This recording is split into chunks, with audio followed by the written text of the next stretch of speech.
Report पेश करते हैं मोहम्मद अली सज्जन। बिजली और गैस के बिल के बाद सुथरा पंजाब बिल भी आवाम को मौसूल होना शुरू हो गए। महंगाई, बेरोजगारी, गुर्बत ने आवाम का भरकस निकाल दिया। फीकस घर 500 रुपए, फी दुकान 1000 रुपए के बिल ने आवाम पे मजीद बोझ डाल दिया।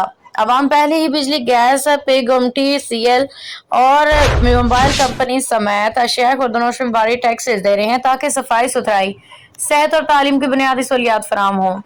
मगर पंजाब हुकूमत ने म्यूनसिपल कमेटियों के जरिए होने वाली सफाई सुथराई और शहर को खूबसूरत बनाने के मंसूबे को साइड लाइन करते हुए मरियम नवाज का सुथरा पंजाब के मंसूबे के तहत प्राइवेट कंपनियों को ठेकाजात जारी कर दी गए, जहां म्यूनसिपल कमेटी सैनिटरी अमला को प्राइवेट कंपनियों में डाल के काम लिया जाने लगा।